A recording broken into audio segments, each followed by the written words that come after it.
আসসালামু আলাইকুম রাহমাতুল্লাহ। বাবা রাজু, তুমি আমার কথা শোনো। তোমাদের বাড়ি সন্দ্বীপ নাজিরাট বাজার। তোমার মা এটা ছিল অক্সিজেন কেরিয়ার গার্মেন্টসের দারোয়ানি চাকরি করতো, সিরকুড়ির চাকরি করতো। তোমার মারে আমি আজকে বিয়ে করছি 15 বছর। তোমার মা বাবা কেডিএতে চাকরি করতো, বাসা থাকতো আমিন বাজার চক্কু হাটপালার সামনে মসজিদের লগে দি এক ভাড়া করে থাকতো। তোমার মা আবার সিটাং দূর জায়গা কিনছে, সিটাঙের একটু পাহাড়ের দিকে। তোমার বড় মামু সহ। তো তোমার বড় মামা মারা গেছে যে আমি মোল্লার জন্য 11,000 টাকা দিছি। এনে টুকটাক তোমার মারে বহুত টাকা দিছি, তোমার মাতন লইছি।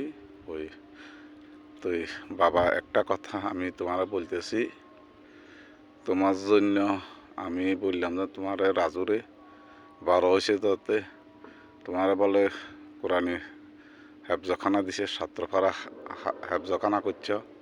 তারপরে তুমি সেরকম পড়ালেখা করো না, এবারে তোমার আঙ্কির বাড়িতে তুমি বলে গ্যারেজে কাজ শিখছ, লাগছে হেয়া শিখর না। এখন বলে তুমি বিরিয়ানি হোটেলে, যে বিরিয়ানি হোটেলে বলে চাকরি করো, 18,000 নাকি 12,000 টাকা বেতনের চাকরি। তো তুমি তোমার খালতো বোন বিয়ে করছো, সেও খুশি হয়েছি। বাবা তুমি বিয়ে করছো, খুশি লাইফ হিসেবে বিয়ে করছো।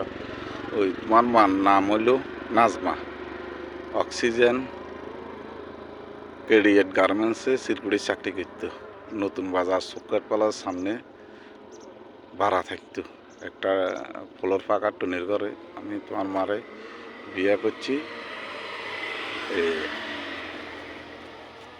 এক যা 15 বছর সালের। তোমার মা লগে আজকে একটা বছর 2 বছর যোগাযোগ বন্ধ। তোমার মা এখান তুমি চাকরি ছাড়ি দি দেশে যায় ঘর দুয়ার করছে। হরে আমারে ফোন করে গজেন, আমি ফোন দিয়ে কাজে আমি ঘর করছি, ডেলা করতে পারি না, আমার টাকা দাও 50,000, আমি কয়েকটা দিব। হরে কজন আমি হজ করবো, উমরা করবো, আমার টাকা দিও, এখন 50,000 দিব যা। এবারে কজন বাবা আমাদের এলাকায় আমার যাইলে খামু কি আর হুতে খাইব কি, আমি সঞ্চারের কাটে দিয়ে কুদ্দুর কানিয়ে নিক জবিন দানের জবিন লমু। তো বাবা তুমি যদি আমার এই ভিডিওটা দেখো, আমার লগে যোগাযোগ করবে। তোমার মারা আল্লাহর কসম দিয়ে, আল্লাহর কোরআন হাতে দি বা হাতে দি বলবা, বা বাত হাতে দি বলবা, বাবা এটা সত্য না, আমার বাড়ি হইলো ফেনি। আমি তোমার মানে বিয়ে করছি, এখন আসছিলাম ফটিকছড়ি পার্বত্য চট্টগ্রাম ছিলাম, পাহাড়ে ছিলাম। এটা তো আমি ব্যবসা বাণিজ্য করতাম শীতল পাটির, এই জন্য। তো আসসালাম।